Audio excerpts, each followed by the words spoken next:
हे बघा, व्यवसाय कुठून पण होऊ शकतो, बरोबर. आजकाल असे पण ठिकाण आहे नाशिकमध्ये, भरूच कोपऱ्यामध्ये पण एकदम प्रसिद्ध आहे. जसं की सायंतारा. सायंतारा एकदम बॅक साईडला आहे, मार्केटमध्ये जरी असली तरी बॅक साईडला आहे. असे भरपूर ठिकाण आहे. आणि मी आता पाहिलं आपलं MG रोडच्या अलीकडं एक संघर्ष समोसा, तुम्ही बघू शकता. एक छोटासा गाडा आहे, गाड्यावरती तो माणूस समोसा विकतो आणि त्याच्या गर्दी जी राहते ना ती बघण्यासारखी राहते.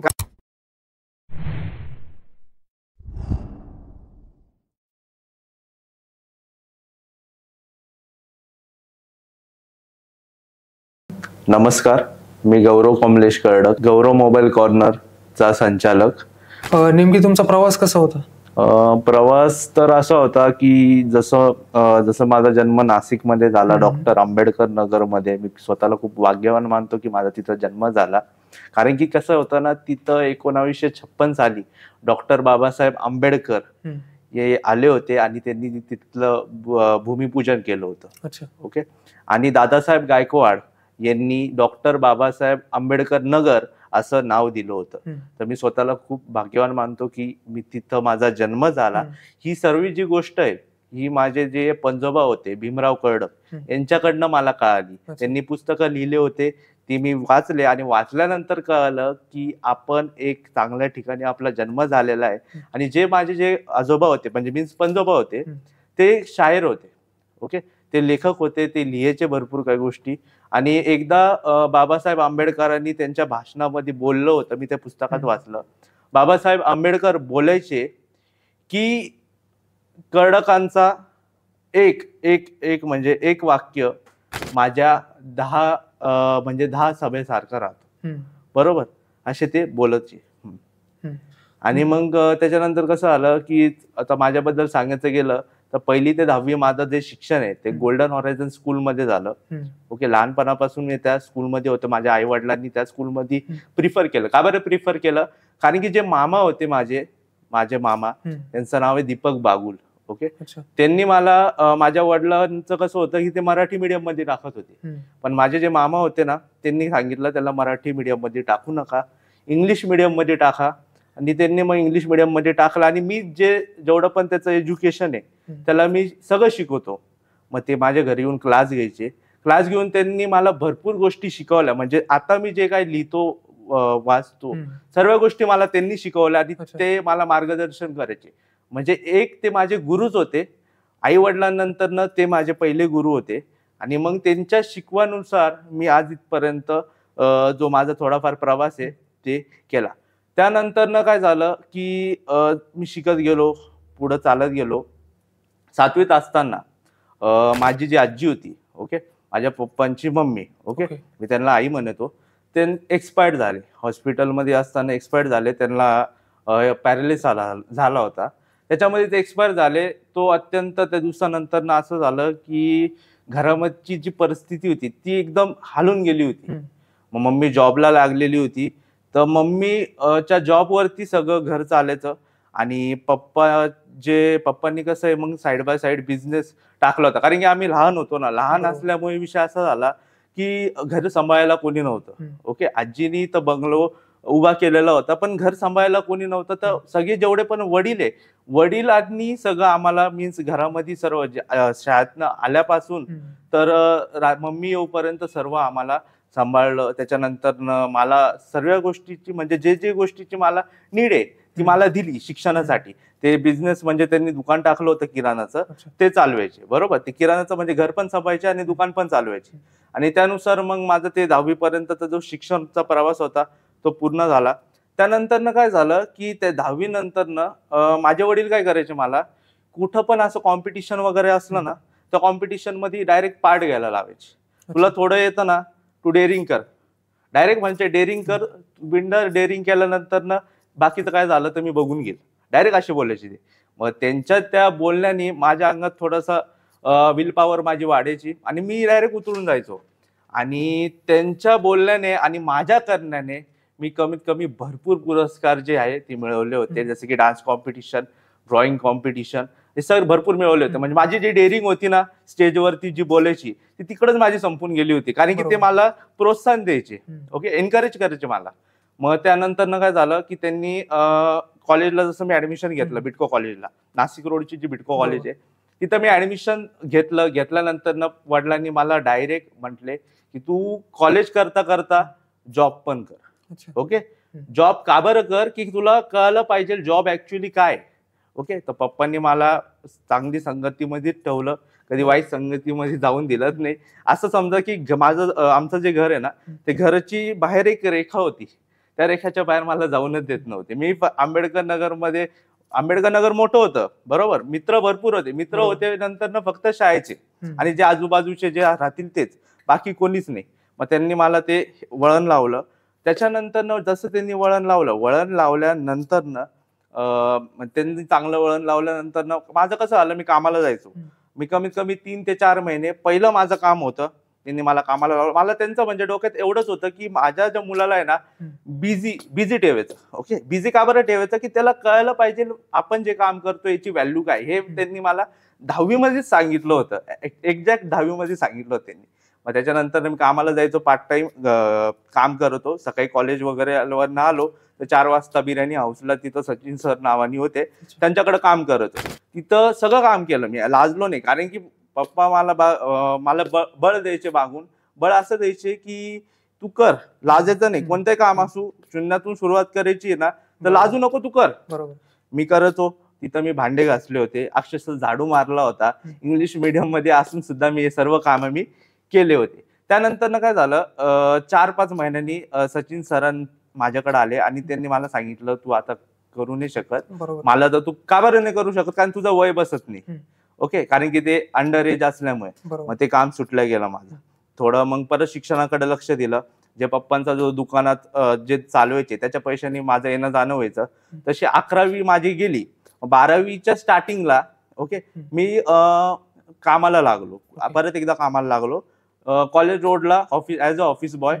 तिथं मी कामाला लागलो. तिथं काम केलं, तिथं मला भरपूर गोष्टी शिकायला भेटले. बँकमध्ये जाणं, डिपॉझिट करणं, तिथं पण मी सर्व्हिंग करत. आता कसं आहे, ऑफिस बॉय असल्यामुळे ऑफिसचे काम करण्याचे, चहा वगैरे आणून द्यायचा, कोणी गेस्ट आले तर सर्व करते. कन्स्ट्रक्शनचं ऑफिस होतं, तिथं मला भरपूर गोष्टी शिकायला भेटल्या. ओके, ते झाल्यानंतर 4-5 महिन्यानंतर ते काम सुटलं गेलं. थोडंसं भांडणं आले होते तिकडं, माझे नव्हते आले, तिकडची मॅडम मला थोडीशी बोलली होती. तर मग माझे वडील बोलले की ते काम आहे ते करू नको. ओके, माझे वडील का बरं बोलले, कारण की ते काम योग्य नाहीये. ती जी मॅडम होती ती भरपूर काय बोलली होती मला असं बोलली होती डायरेक्ट, तू काय कधी करू शकत नाही आयुष्यामध्ये, तू कधी पुढे जाऊ शकत नाही.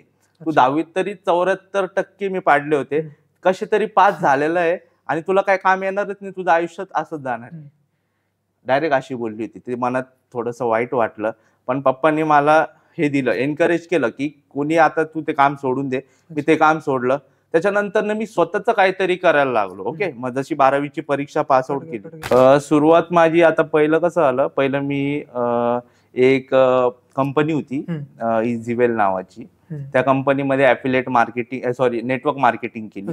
नेटवर्क मार्केटिंग मला कळली. त्या नेटवर्क मार्केटिंग मध्ये कसं होतं, प्रोडक्ट बेस्ड कंपनी होती, तिथं शिकवलं जात होतं प्रोडक्ट कसं सेल करायचं. आणि तिथं भरपूर मला गोष्टी शिकायला भेटल्या की कसं बोलायचं, काय बोलायचं. आणि तिथं जे माझे मेंटॉर होते, 2 मेंटॉर होते माझे, नितीन सोनवणे आणि एक कविता सिंग. त्या दोघांनी मला भरपूर ट्रेन केलं बोलण्यामध्ये, सर्व गोष्टीमध्ये. आणि मला तिथं फरक कळाला, जॉब आणि बिझनेसचा ऍक्च्युअल मध्ये फरक काय.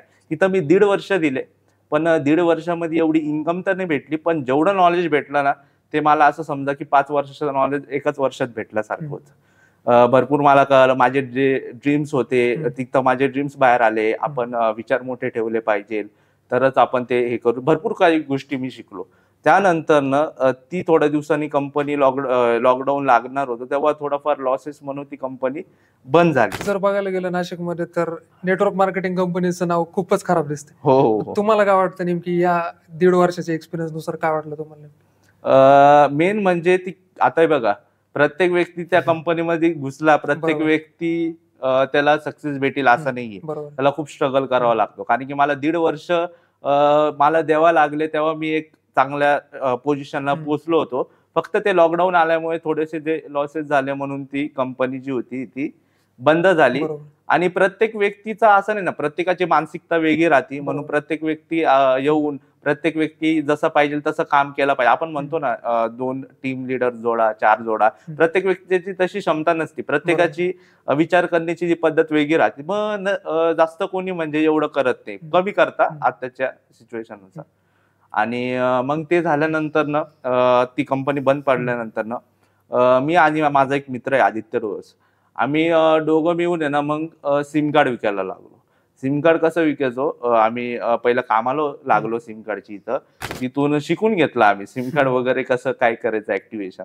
आणि एक दीड महिना तिथं काम केलं. ते शिकल्यानंतर आम्ही दोघांनी सोडून दिलं आणि आम्ही दोघं काय करायचो, छत्री लावायचो सिम कार्डची. आपली स्कूटी होती, मम्मीने गाडी घेतलेली होती जेव्हा आधी, तर मग ते स्कूटीला छत्री लावायचो आणि त्या छत्री खाली सिम कार्ड विकायचो. आणि त्याच्यामधून जे 200-300 रुपये भेटायचे ते आमचे थोडेफार खर्च जो कॉलेजचा राहायचा, आता समजा बुक्स राहिले ते आम्ही करत. अशा पद्धतीने ते तेवढं गेलं. त्याच्यानंतर विषय असा झाला, लॉकडाऊन लागलं होतं बरोबर, काय करायचं असा मेन विचार पडलेला होता बरोबर.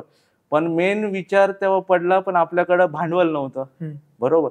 मग ते सिम कार्डचं आम्ही बंद केलं, कारण की लॉकडाऊन झालं तर बाहेर आपण छत्री लावूच शकत नाही ना, बरोबर की नाही. कसं तेव्हाची परिस्थिती अशी होती, लॉकडाऊनच्या वेळेस आहे ना, लॉकडाऊन खुल्याचं बंद व्हायचं, ओपन व्हायचं बंद व्हायचं असं. तर त्याच्यामध्ये एका कंपनीचा आम्हाला कॉल आला होता, म्हणजे आमच्याकडे लेटर आलं होतं. त्या कंपनीमध्ये मी गेलो, मी प्लस माझा जो मित्र होता, आम्ही दोघं तिकडे लागलो. पहिल्या दिवशी आम्हाला काम सांगितले होते. पहिल्या दिवशी गेल्यानंतर ना तिथं पहिलं आमचं जॉईनिंगच्या सगळ्या गोष्टी झाल्या आणि आम्हाला 3 दिवस वेटिंगला ठेवलं होतं. कारण की तेव्हा ते सगळे काय म्हणतात व्हॅक्सिनचे सर्टिफिकेट वगैरे मागत होते. त्यानंतर एकदाच झालं जॉईन. आम्ही रोज सकाळी 5-5:30ला निघायचो, कधी कधी 6 वाजायचे. 7ला आपली तिथं पोचायचं राहतं. आणि ती कंपनी होती आपली सातपूरला. सातपूरला असल्या कारण सकाळी लवकर उठून जायचं आणि मग 5 वाजेपर्यंत सुटायचं. असं करता 1 महिना भरपूर तिथं काम केलं. तिथलं जे काम होतं एकदम खतरनाक काम होतं. आपलं वय थोडं म्हणजे 18-19च्या 18 पर्यंत असेल कदाचित. आणि त्या 18 वयामध्ये मला तिकडं गरम याच्यामध्ये ओव्हनचं एक शिक्षण राहतं, तिथं काम करावं लागेल. तिथं जसं सकाळी गेलो तर संध्याकाळपर्यंत पूर्ण गरम याच्यातच राहायचो. सकाळी संध्याकाळी आलो तर सगळं जेवढे कपडे राहायचे तेवढे वल्ले होऊन जायचे. मग तिथं झाडू मार, मशीन साफ कर, जेवढा काही धूळधाळ असेल सगळ्या गोष्टी केल्या. पण मी कामाला कधी लाजलो नाही, कारण वडिलांची शिकवण होती, तुला लाजायचं नाही, हे काम करायचंय. मग ते काम केलं. 1 महिना कसं तरी माझं काम झालं. मला बिझनेस करायचा होता, मी भांडवलसाठी गेलो होतो तिकडं बरोबर. तर ते झालं. त्याच्यानंतर मी युट्यूब वरती शोध चालू केला, ओके, घर बसल्या वगैरे. तेव्हा मला भरपूर शोध लावल्यानंतर मला कळलं की आपल्या या देशामध्ये सगळ्यात जास्त उपयोगणारी आणि यूज करणारी गोष्ट म्हणजे मोबाईल बरोबर. आजची स्थिती अशी आहे की लोकांना आहे ना, जेवण नसलं तरी चालेल पण पहिला मोबाईल पाहिजे बरोबर. ती गोष्टीचा मग अभ्यास करायला लागलो. अभ्यास कसा करायचा, युट्यूबवर नुसताच व्हिडिओ, माल कुठून आणायचा, काय करायचा, सर्व गोष्टी केल्या. आणि त्या पिरियडमध्ये काय झालं, केलं. आता माझी अमाऊंट जी होती, मला पहिला पेमेंट त्या कंपनीचा 5,300 होता, तसंच ठेवला मी. तो सेम ऍज इट इज जो पैसे होते ते मी तसेच ठेवले. आणि मग मी पप्पांना सांगितलं की आपल्याला बिझनेस करायचा आहे, आता बिझनेस करायचा असं आहे मोबाईल शॉपचं, मी करतोय, अशी मार्जिन रेट आहे. तर तेव्हा काय झालं होतं, 2 ते 3 महिन्यापूर्वी जेव्हा मी नेटवर्क मार्केटिंग करत होतो, तेव्हा एक जण मला भेटला होता नेटवर्क मार्केटिंग मध्ये. तो बोलायचा तुम्ही हे काम का बरं करता, मोबाईलच्या बिझनेस मध्ये जा, कारण की मोबाईल एक चांगला प्रॉफिटेबल बिझनेस. त्यांनी मला होलसेल रेट सांगितले, ते मी तर सांगू नाही शकत बरोबर. तर होलसेल रेट वगैरे त्यांनी सांगितले, तर त्याला मी फोन लावला. ओके, त्यांचं नाव अभिषेक आहे, देशमुख नावाने, अभिषेक देशमुख. ते राहायला संगमनेरलाच आहे. ओके, संगमनेरला फोन लावला. मग त्यांनी सांगितलं की माझी ओळख आहे, तिथून माल घ्या. म्हणजे पहिला माल घ्यायला मी संगमनेरला गेलो होतो. संगमनेरला मी 5,300 रुपयाचा माल टोटल घेऊन आलो. 300 रुपये ट्रॅव्हलिंगला लागले, 5,000 रुपयाचा टोटल इन्व्हेस्टमेंट मी करून घेतली होती.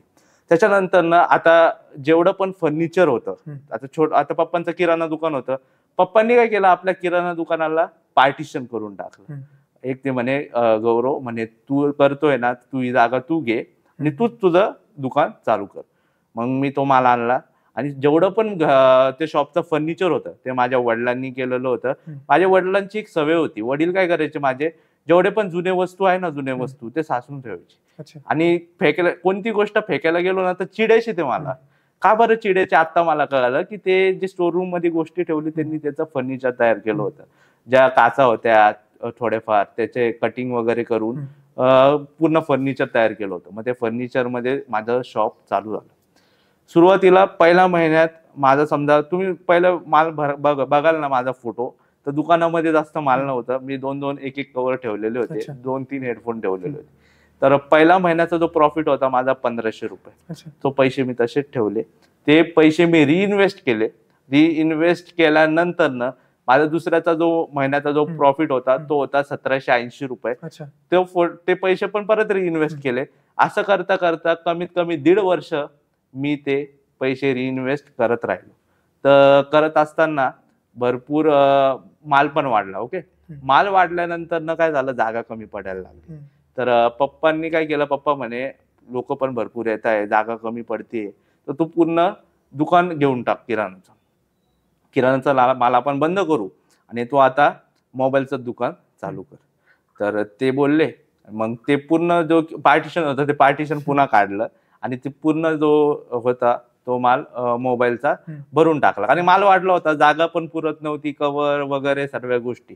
मग त्याच्यानंतर ना परत लॉकडाऊन लागला. लॉकडाऊन लागल्यानंतर ना विषय असा झाला की सगळे बंद झाले होते आणि तेव्हा भरपूर ऑनलाईन क्लासेस वगैरे चालायचे.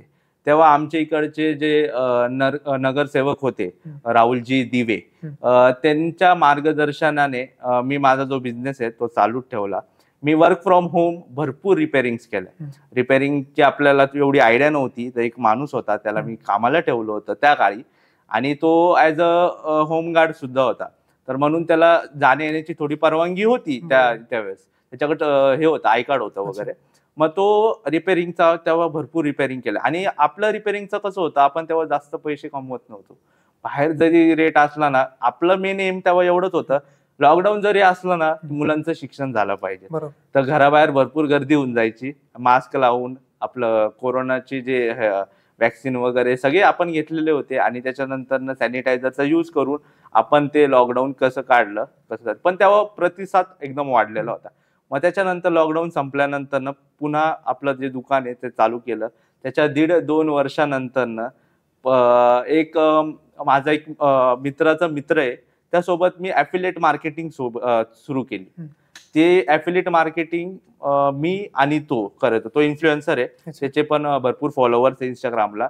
त्या ॲफिलिएट मार्केटिंग मधून मी मोबाईलचा जो पैसा होता त्यासोबत ॲफिलिएट मार्केटिंग मध्ये मी 6 ते 7 महिन्यामध्ये कमीत कमी 2 लाख रुपये दोघांनी आम्ही कमवले होते. मग ते जे अमाऊंट होती ती आम्ही रिइन्व्हेस्ट केली. मी त्यांनी दुसरीकडे रिइन्व्हेस्ट केलं आणि मी माझ्या मोबाईल शॉपला म्हणजे टोटल फर्निश केलं मी. ओके, टोटल डेव्हलप केलं, म्हणजे सगळ्या गोष्टी ठेवायला लागलो जे नाही आहे बाहेर मार्केटमध्ये. आणि अशा गोष्टी आणायचो जे मार्केटमध्ये भेटती नाही. आणि आता कसं राहतं, मध्यम क्लास असल्यामुळे बरेच लोक काय करतात, मोठ्या मोठ्या मॉलला जायला घाबरतात. बरोबर. तर त्याच गोष्टी मी ह्या भावात आणायचो. तुमचं माझं जवळपास सेमच आहे. तर मला तुम्हाला असं विचारायचं आहे की आमच्या सारख्यांनी व्यवसायात येणं का गरजेचं आहे? आता कसं आहे, नोकरी जी राहिलेली आहे ती हार्डली भेटती गोष्ट आहे. कारण की आजचं कसं आहे माहिती का, लोक 21 ते 22 वर्ष शिक्षण घेतात आणि त्यांना 21 ते 22 हजाराची नोकरी सुद्धा लवकर भेटत नाही. आजची मार्केटची कंडिशन आहे. आणि समजा तुम्ही बिझनेसमध्ये उतरले, एकदा समजा तुम्ही बिझनेसमध्ये उतरल्यानंतर ना काय होतं माहिती का, माणसाला कळतं बिझनेस काय राहतो. आता या माणसाने कमीत कमी रोडवरती कोणता पण बिझनेस चालू केला, छोट्यापासून मोठा करायचा झाला, तर तो 10 रुपयाची वस्तू सुद्धा 20 रुपयाला विकू शकतो आणि तोच बिझनेसला हळूहळू वाढू शकतो. आणि बिझनेसमध्ये येणं का गरजेचं आहे, कारण की मार्केटमध्ये जे आहे, मार्केटमध्ये सध्याच्या सिच्युएशनला आता जॉबमध्ये आपण बांधल्या गेलो असतो, तसं बिझनेसमध्ये आपण आपलं समुद्रच राहतं, आपल्याला किती पोहायचं तरी किती पण विषय कसा राहतो, आपण आपली आता आजची स्थिती कशी, आजचे लोक कसे माहिती का, बिझनेस चालू केला, थोडाफार जरी काम करायला लागलो, थोडाफार पैसा आला तर लोक डायरेक्ट पुढं काय म्हणतात हे खर्च करायचं चालू करता वगैरे असं तसं. तर आपण ती गोष्ट नाही केली पाहिजे. जोपर्यंत आपलं रिइन्व्हेस्ट करून माल वाढत नाही, तोपर्यंत आपलं चांगलं आपल्याला एक अमाऊंट भेटत नाही, तोपर्यंत आपण ही गोष्टीला टाळायला पाहिजे असं माझं म्हणणं आहे. आणि आपण व्यवसायात पडलं पाहिजे माझं म्हणणं आहे. आता व्यवसाय केलाय तर अडचणी तर येणारच. हो बरोबर. तुमच्या नेमक्या व्यवसायात काय काय अडचणी आल्या तुम्हाला? सुरुवातीला भरपूर, म्हणजे आता कसं आहे, प्रत्येकाला वाटतं आपण व्यवसायात आलो आणि प्रगती झाली, असा काही विषय नाहीये. अडचणी तर येतात. माझे कमीत कमी 2 ते 3 स्टार्टअप होते, ते पण फेल झाले होते. त्याची KK स्नॅक कॉर्नर हे पाणीपुरीचं शॉप होतं, ते पण फेल झालं होतं.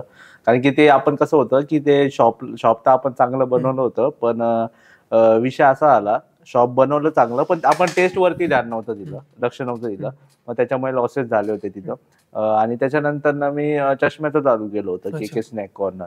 त्याचा एवढा लॉस नाही झाला, मी चालू तर केलं होतं, पण थोडंफार तर ते फ्लॉप गेल्यासारखं होतं. तेवढं झालं. त्याच्यानंतर एक AG पाणी बॉटल नावाने जेल रोडला पार्टनर मध्ये शॉप ओपन केलं होतं. तिथं पण एकदा फ्लॉप झाला होता ते. त्याच्यानंतर एक शाखा नंबर 2 पण आपण ओपन केली होती, ती पण जरा फ्लॉप झाली होती. म्हणजे अडचणी येतात. आता माणूस म्हणतो की अडचणी शिवाय लगेच सक्सेस भेटतं असं नाहीये. अडचणीचा सामना करावा लागतो. तर तुम्हाला माहिती मी खाली पासून ग्राउंड लेवल पासून आतापर्यंत इथपर्यंत आलेलो आहे. फक्त आपलं कसं राहतं, मनामध्ये जिद्द पाहिजे. माणसाच्या समजा मनामध्ये जिद्द असली तर माणूस काही पण करू शकतो. कोणती पण गोष्ट जी आहे ती अचीव्ह करू शकतो. आणि मेन म्हणजे कन्सिस्टन्सी, सातत्य. माणसाने कम्प्लिटली सातत्य फॉलो केलं पाहिजे. समजा ते केलं कोणत्या गोष्टीमध्ये तर त्याचं सक्सेस तर बनताय, बस वर्ष द्यावं लागतील. असं नाही तुम्ही असं म्हणाल 6 महिने 5 महिने असं नाही होत. कमीत कमी 3 ते 4 वर्ष तुम्हाला एका फील्डमध्ये राहावं लागतं, त्या फील्डमध्ये कंटिन्यू राहावं लागतं. आणि मग पुढं आपल्या कामाने याच्यावरती आपल्याला जी सक्सेस आहे ती मिळतेच, भेटणार तर आहे. कारण तुम्ही करताय ना, तुम्ही चांगला असाल, तुमचे कर्म चांगले असाल, तुमच्या कामाची पद्धत चांगली असाल, तर तुम्ही सर्व काही गोष्टी ज्या आहे त्या अचीव्ह करणारच. बरोबर. नाशिकमध्ये एखाद्याला व्यवसाय टाकायचा असेल तर तुम्हाला काय वाटतं, त्यांनी कोणत्या गोष्टींवर फोकस केला पाहिजे? नाशिकमध्ये समजा व्यवसाय टाकायचा असेल, त्यांनी मेन त्याचं जे माइंड आहे तिने डायव्हर्ट नाही केलं पाहिजे, तिने टोटली फोकस केला पाहिजे. आता मी बिझनेस मध्ये उतरतोय ना, तर मला कमीत कमी 1 वर्ष किंवा 1.5 वर्ष मला जो प्रॉफिट येईल, बरोबर, तो मला स्वतःसाठी खर्च करायचा नाहीये, तो बिझनेस मध्ये रिइन्व्हेस्ट करायचा. ही सगळ्यात इम्पॉर्टंट गोष्ट, बरोबर. आणि समजा त्याला व्यवसाय करायचा, त्याच्याकडे भांडवल पण चांगलं आहे, बरोबर, तो करताना सुद्धा त्यांनी जे त्याचे खर्च आहे, फालतू खर्च जे बनतो आपण क्लिअरली, ते केले नाही पाहिजे. समजा ती गोष्ट टाळली आणि सेल्फ कॉन्फिडन्स असला, आत्मविश्वास असला, तर त्याला कोणी रोखू नाही शकत यशस्वी होण्यासाठी.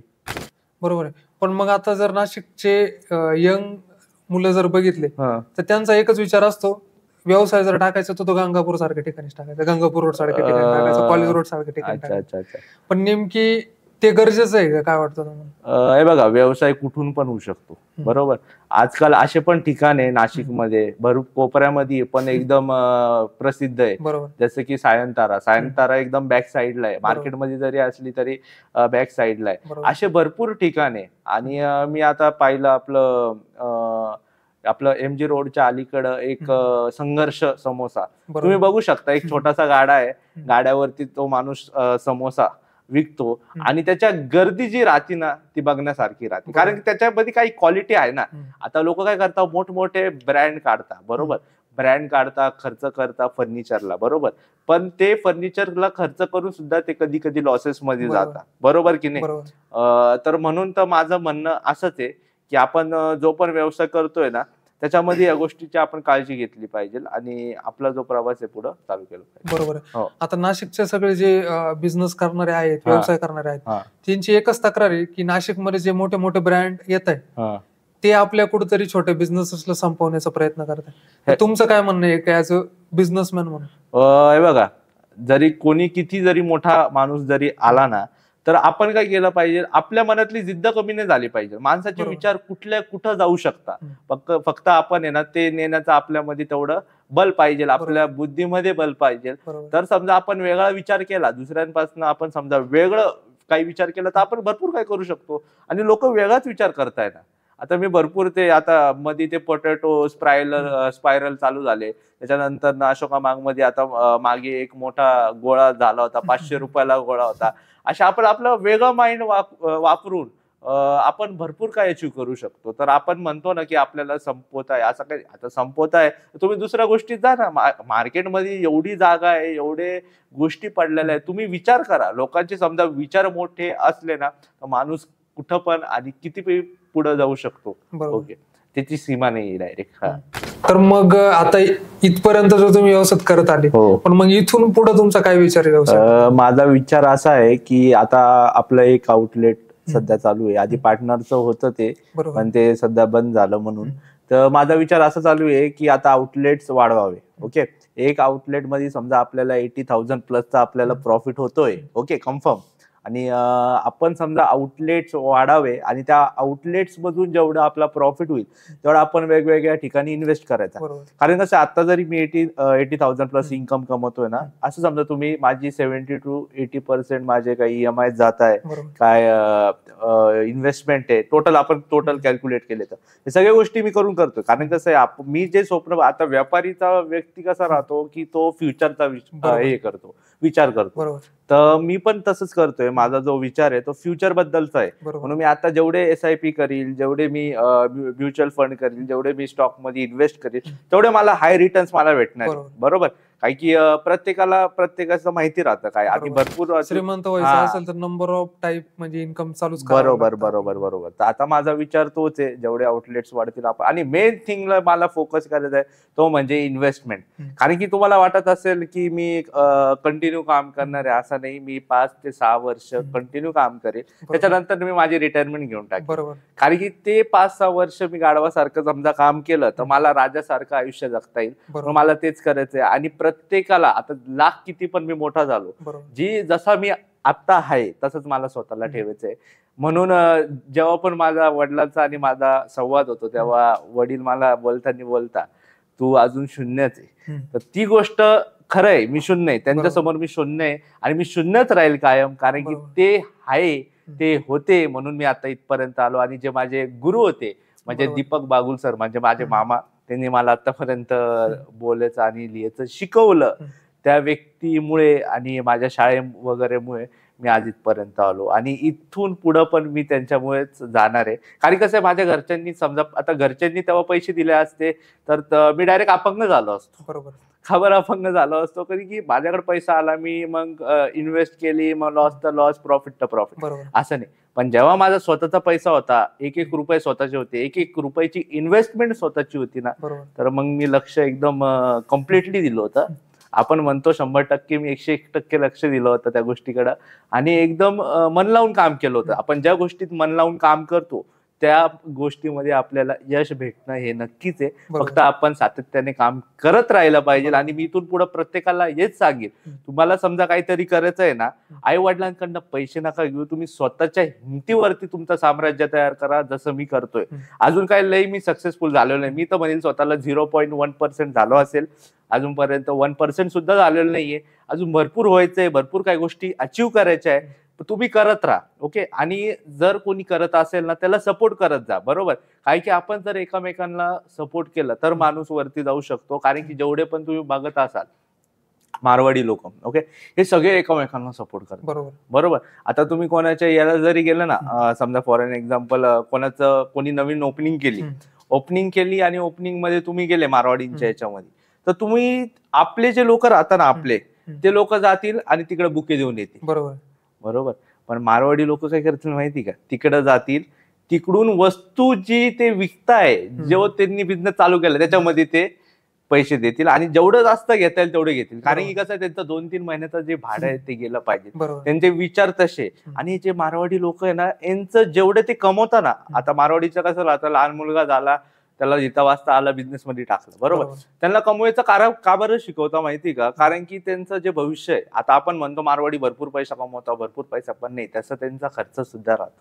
आपण बघायला गेलो राजस्थान साईडला गेलो ना, तर तुम्ही बघाल की खर्चच तुम्ही लग्नाला आपला जेवढा खर्च आहे, आपला खर्च समजा 3-4-5 लाख रुपये लग्नाचा. बरोबर. मिडल क्लासचा. बरोबर. पण मारवाडी लोकांचा तिथं आपला 10 गुणा खर्च राहतो. बरोबर. त्यांना तेव्हा लेनदेन मध्ये त्यांना पैसा द्यावा लागतो एवढा. त्याच्यानंतर ना भाची झाली, त्याच्यानंतर आपण मामा झालो, तेव्हा पण त्यांना गोल्ड द्या, पैसे द्या, हे द्या, ते द्या, त्यांना भरपूर हे राहतो. म्हणून ते आधीपासून कमवतात आणि ते रिटायरमेंट एकदम जेव्हा ते ओल्ड होतात तेव्हा ते रिटायरमेंट घेतात. तर माझा विचार कसा आहे, आपण जेवढं आता कमवता येईल, जेवढं आपलं वाहतं रक्त आहे, आता आपलं जे गरम रक्त आहे, त्याच्यामध्ये आपण जेवढं कमवता येईल तेवढं कमवून घेतलं पाहिजे. मग त्याच्यानंतर ना आपण कमवलं, आपण जी अमाऊंट इन्व्हेस्ट केली ती इन्व्हेस्टमेंट करायची आणि बाकी जी अमाऊंट थोडीफार उरती, समजा आपण 100% अमाऊंट आपल्याला प्रॉफिट भेटतोय, तर 100% मधून आपण असं समजा की 60 ते 70% आपण इन्व्हेस्ट करा आणि 30% मध्ये तुम्ही एन्जॉय करा ना. बरोबर. तुम्ही एन्जॉय तेव्हा तुमची अमाऊंट तेवढी मोठी राहील तर तुम्ही इझिली एन्जॉय करू शकता. एन्जॉय म्हणजे काय करणं, फिरणं, जाणं इकडं तिकडं वगैरे, त्याच्यानंतर आपले ड्रीम्स कम्प्लीट करणं. आता माझ्या बिझनेसमुळे माझे भरपूर ड्रीम्स कम्प्लीट झाले. जसं की मी छोट्यापासून सुरुवात केली होती, छोट्याचं मोठं दुकान वाढवलं, थोडं पॉर्श केलं, त्याच्यानंतर स्वतःच्या हिमतीवरती आत्ताच गाडी घेतली. ही लय मोठी गोष्ट आहे 3 ते 4 वर्षामध्ये, आणि वय 22 असतानाच.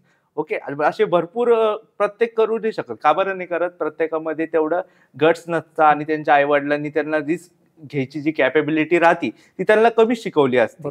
म्हणून तर माझं म्हणणं असंच आहे, आपण व्यवसाय केला पाहिजे, स्वतःच्या हिमतीवरती केला पाहिजे, हे महत्वाचं आहे. कारण की जेव्हा आपण स्वतः इन्व्हेस्ट करू तेव्हाच आपल्याला त्याची व्हॅल्यू कळेल.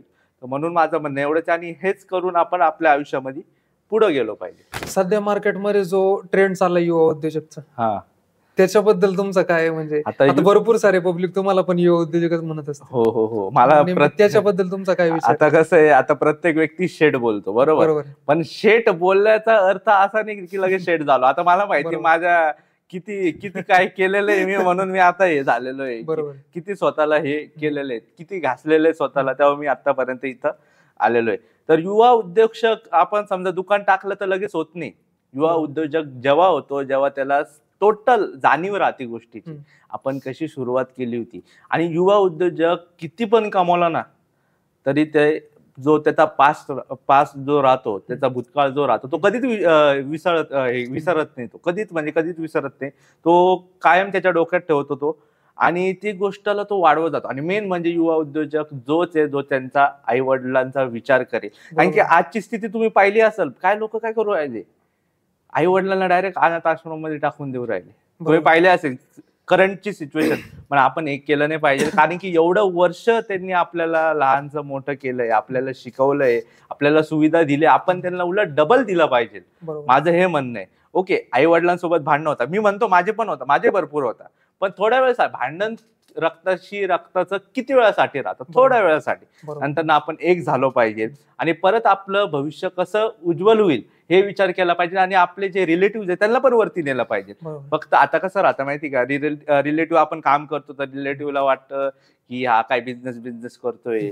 आता बिझनेस का बरं करतोय, याच्या मागचं पण कारण असेल ना. आता मी तुमच्या फेस टू फेस तुम्हाला इन्कम सांगितली माझी, एवढी कमवतो, त्याच्यामधून काय माझी EMI आणि माझी इन्व्हेस्टमेंट जातात, बरोबर. तर ही गोष्ट घरच्यांना, आता बाहेरचे जे रिलेटिव्ह त्यांना वाटतं काय कमवत असेल 15-20 हजार रुपये, जास्तीत जास्त 10,000 रुपये, हे त्यांची मानसिकता आहे. पण आपल्याला माहिती, आता तुम्ही मला विचारलं म्हणून मला सांगावं लागलं काही एवढ्या गोष्टीने, तर मला काही सांगितलं हे नव्हतं. कारण की प्रत्येक व्यक्ती जो जास्त कमवणारा राहतो तो सायलेंट मध्येच कमवत राहतो. पण जाऊ दे, आता माझं कसं आहे माहिती का, एकदा मी बोलायला लागलो ना, जे आहे ते खरं बोलून टाकतो. माझा तसं स्वभाव आहे. आपल्याला खोटं अजिबात आवडत नाही. आपण क्लिअरली बोलतो, आणि एकदम काय म्हणतात, विचार करून बोलतो. माझा आधीपासून स्वभाव आहे. तर माझं म्हणणं हेच आहे की आपण करत राहायला पाहिजे. जेव्हा तुम्ही कराल तेव्हा तुम्ही पुढे जाल.